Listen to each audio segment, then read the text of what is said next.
ગીર સોમનાથ જિલ્લાના વેરાવળ તાલુકાના સોમનાથ મંદિર નજીક આવેલ પ્રભાસ પાટણ વોર્ડ નંબર 2 માં આવેલ મંગલમ અને આજુબાજુની સોસાયટીમાં પીવાના પાણીમાં ગટરનું દૂષિત પાણી ભળતું હોવાથી કલેક્ટરને રજૂઆત કરવામાં આવી તેમજ રસ્તા ગટર સહિતની સુવિધા માટે નગરપાલિકાને વારંવાર રજૂઆત કરવા છતાં પરિણામ શૂન્ય આવેલ હોવાનું જોવા મળી આવ્યું। ગીર સોમનાથની સૌથી મોટી નગરપાલિકા વેરાવળ છે, જેના પ્રભાસ પાટણ વોર્ડ નંબર 2 માં આવેલ મંગલમ અને આજુબાજુની સોસાયટીમાં ઘણા સમયથી પીવાના પાણીમાં દુર્ગંધયુક્ત પાણી આવતું હોવાથી લોકો પરેશાન છે। આ વિસ્તારમાં મોટા ભાગના લોકો મજૂર વર્ગના છે, જ્યારે પીવાનું પાણી આવતું હોય અને ગમે ત્યારે વચ્ચે દૂષિત પાણી આવવાનું શરૂ થઈ જાય કે જેથી પીવાનો આખો ટાંકો ભરાયો હોય છતાં ખાલી કરવો પડે। આ પરિસ્થિતિ ઘણા સમયથી છે અને આ બાબતે નગરપાલિકાને વારંવાર રજૂઆત કરવા છતાં કોઈ ધ્યાન આપતું નથી। આ દૂષિત પાણીને કારણે આ સોસાયટીમાં અનેક જીવલેણ રોગોનો ભોગ લોકો બનેલા છે।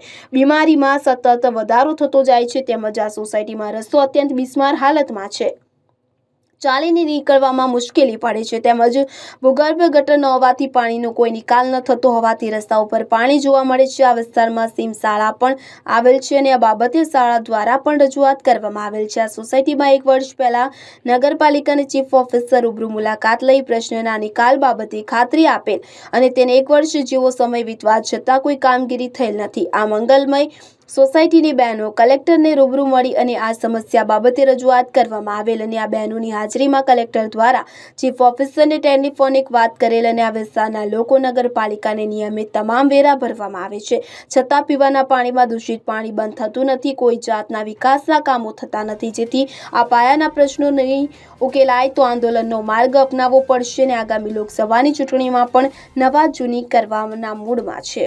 હું ભાવના સંજય બામણીયા બોલું છું। ગીર સોમનાથ પ્રભાસ પાટણ મંગલમ સોસાયટી શાંતિનગર પાછળ 2 નંબર વોર્ડમાંથી બોલું છું। આજે અમારે એટલા વર્ષોથી આવી તકલીફ છે તોય કોઈ કાઉન્સિલર પણ કોઈ અહીંયા ધ્યાન નથી દેતું કે નગરપાલિકાના ચીફ ઓફિસર ખુદ આવીને જોઈ ગયા હતા છતાં પણ એને પણ કાંઈ પગલાં લીધા નહીં। એટલે આ કાર્ય હવે નહીં કરે તો અમે પછી આમાં મોટું આંદોલન કરવાના છે। એક જ મિનિટ ઉભો રહો, હું પાછું અમે આવેસ ટેક્સ પણ ભરીએ છીએ, સુલાવેરા પણ ભરીએ છીએ તો પણ કોઈ અમારે આવું પાણી ખરાબ આવે તો પણ કોઈ ધ્યાન નથી દેતું। આ 4-4, 5-5 વર્ષથી આવું પાણી ગંદકીવાળું પીએ છે। કોઈ સાફ સફાઈ કરવા આવે છે તો 10 દિવસે 15 દિવસે સાફ સફાઈ કરવા આવે છે, તો અમારે શું આ પગલાં લેવા? પ્રદીપ નિંબાર્ક સાથે CN24 ન્યૂઝ વેરાવળ। હવે જુઓ દેશ દુનિયાની તમામ ખબરો તમારી આંગળીના ટેરવે। ઉઠાવો મોબાઈલ અને Google Play Store પરથી ડાઉનલોડ કરો અમારી CN24 ન્યૂઝ મોબાઈલ એપ।